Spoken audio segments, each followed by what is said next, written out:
Assalomu alaykum Asqar aka. Siz tunugungi bo'lgan musobaqalarning jarayonini bugungi qanday musobaqalar bo'ldi, qanday natijalar bo'ldi, shu to'g'riliqda qisqa so'zlab bersangiz ko'rganlarimizga. Va alaykum salom. Ziyorat qilganingiz uchun ko'p rahmat. Degandek tunugunning yog'i bizniki Uyg'ur erkinlik lonkasini talashish musobaqalari boshlab ketdi. 6 komandamiz bir-birisi bilan nihoyatda chiroyli musobaqalarni tunugun o'tkazdik. Avval bo'lsa ochilish marosimi bo'ldi. Ochilish marosimidan keyin bizniki komandalar bir-birisi bilan Uyg'ur erkinlik lonkasini talashish uchun musobaqaga tushdi. Musobaqalar nihoyatda heyecanlı ve nihoyatda chiroyli bir-birisi bilan do'stlik va bir-birisi bilan mehribanlık içinde ötken bo'ldi. Yoshlarimiz ham bu munosabatlar bir-birisi bilan tanishdi bu yerda. Onun için degandek bütün gün havamı nihoyatda yaxshi bo'lib berdi. Bizniki bu nemizga moslashib, musobaqamizga moslashib kelgan yurtdoshlarimiz undan degandek Belgiya, Gollandiya, Fransiya, Norvegiya, Shvetsiya va Germaniya komandaları bir-biri bilan musobaqa qilib chiqdi.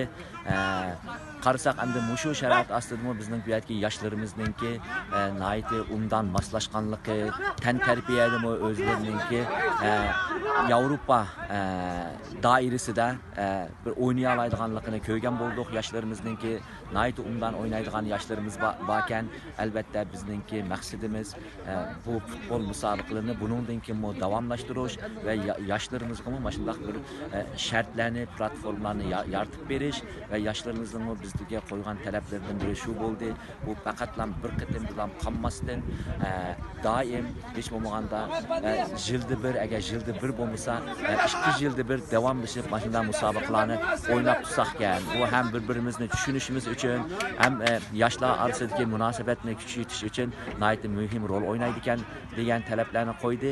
Albatta bizning bu maqsad shu, ya'ni tunugungi narsa mayliga kelgan tamasha ko'rguvchilar bo'lsin, mayli futbolchilarimiz bo'lsin, hammasi nihoyatda rozi.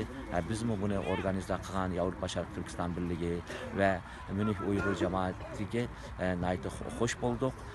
Bugun degandek yana komandalarimiz bir-birisi bilan hozir masalan oq ko'rinishda Germaniya bilan Norvegiya komandalari bir-birisi bilan musobaqa qilyapti.